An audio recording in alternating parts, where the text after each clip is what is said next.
Greg Steube tells One America News about his effort to pass legislation to make sure that biological men who identify as women are not able to compete in women's sports. Here's One America's John Hines. I wanted to bring this up because you are the author of two very important pieces of legislation with regard to women competing in sports on a level playing field. And this is apropos of some changes that the Biden administration would like to make with something called Title IX. And Title IX was a provision from about 52 years ago where it basically equalized women's sports with men's sports in college and other things so that there'd be equal treatment, equal facilities and things like that.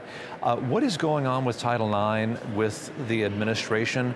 And I understand there's some pretty radical changes, right? Yeah, because you have an administration that's run as far left as possible with the progressive ideology and transgenderizing everything and allowing biological men to compete in women's sports.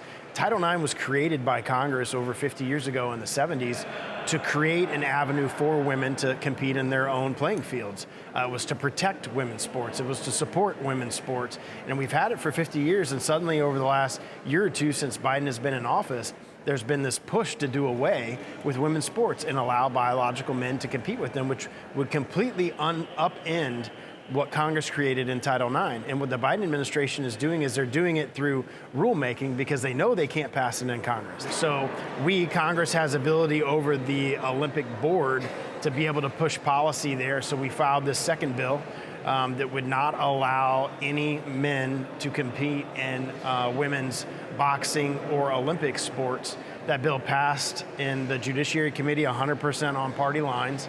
And I'm hopeful this summer before we recess, the Speaker will hear that on the floor. So is it possible that we would see men boxing against women in this Olympics? Yes, if this policy is not changed.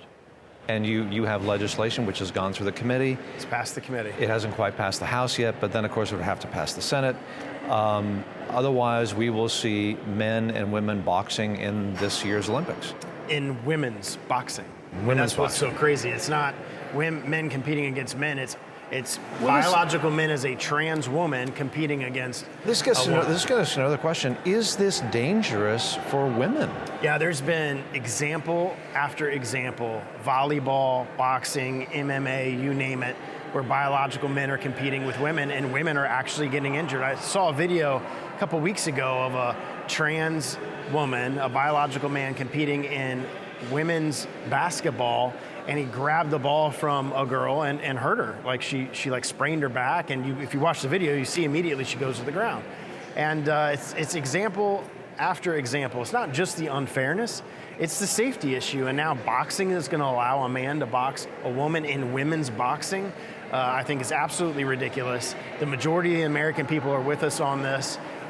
It is unfortunate that we'll pass these bills through the House, like the first one passed, and Chuck Schumer won't take it up. So the Protection of Women and Girls in Sports Act of 2023, which the House has already passed, correct, would that reverse these changes that the Biden administration has made to Title IX? Yes, 100%. It would encapsulate, and it's sad that we have to actually pass a bill that say only women can compete in women's sports, but it would box them in, and it would be Congress making the law.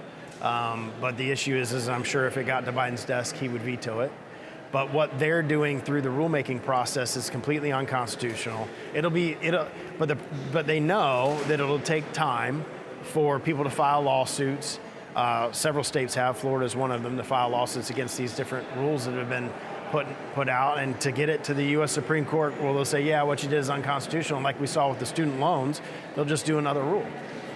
So ultimately, it's going to be up to the electorate and Americans in the November election to change this type of stuff. Congressman Greg Steube, 17th District of Florida. Sir, it's a pleasure talking to you. Thank you for your time on Weekly Briefing. Anytime. Thanks for having me.